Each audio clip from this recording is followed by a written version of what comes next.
안녕하세요. 돈벌레 TV 제5편입니다. 오늘은 최근 급격하게 변화하고 있는 주식시장의 변화에 대해서 말씀드리겠습니다.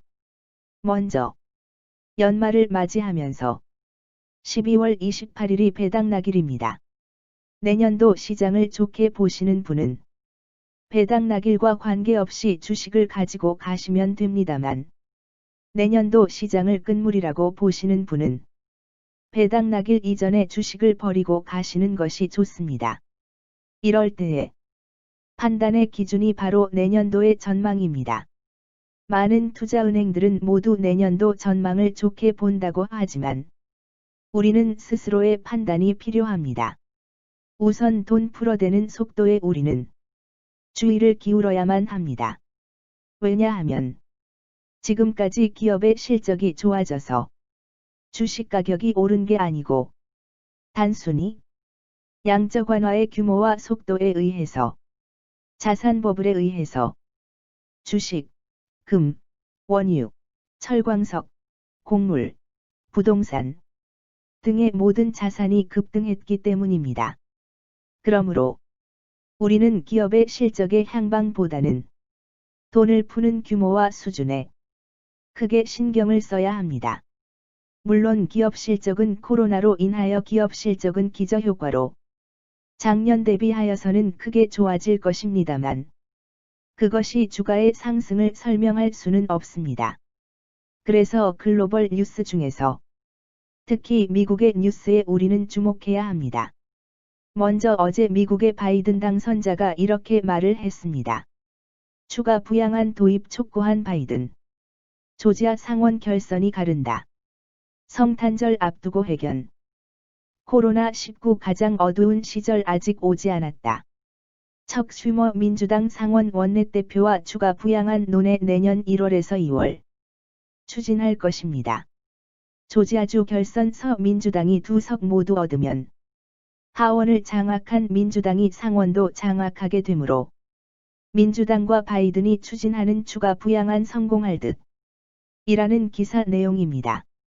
즉 시장은 당초에 민주당이 제시한 2조 달러가 아닌 9천억 불로 합의가 이루어져 실망하여 주식시장이 혼조 상태에 있었습니다.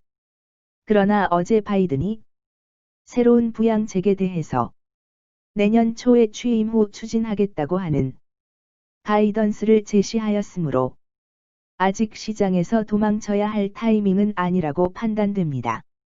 이렇게 바이든의 가이던스가 있기 이전에 모건 스탠리는 증시 조정에 대해서 경고했습니다.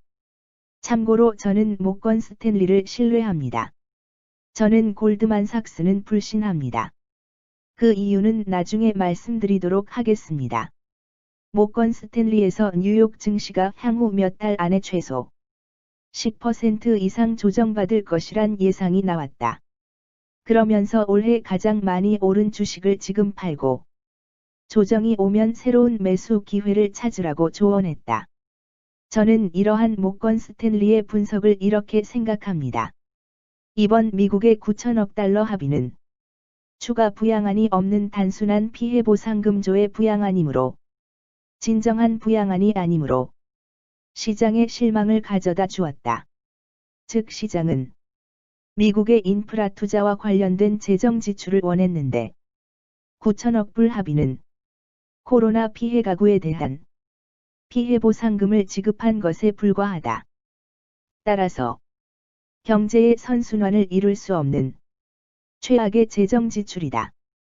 그래서 유대인과 같은 선제적 투자자는 선물을 팔기 시작했을 것이다. 이렇게 선물을 팔면 시장 조성자들은 선물을 사고 현물을 팔게 되어 주가는 하락하게 되는 것이지요. 그런 결과 미국의 주식은 9천억 불 재정 지출에도 불구하고 힘겨루기 양상을 보이며 환호하지 않았던 것입니다. 이와 같은 이유로 우리나라 주식시장도 힘이 없었던 것입니다.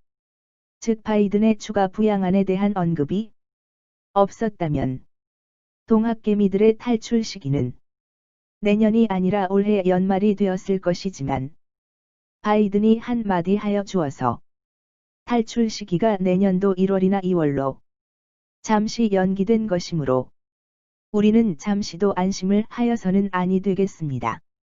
개미들이 탈출 시기를 놓쳐서 메이제 세력에게 매번 뒤통수 맞는 것이므로 이번에는 제대로 탈출을 하고 때를 기분 좋은 상태로 느긋하게 기다리는 개미가 되어야 하겠습니다. 오늘은 여기서 줄이겠습니다. 구독과 좋아요는 저에게 큰 힘이 됩니다. 안녕히 계세요.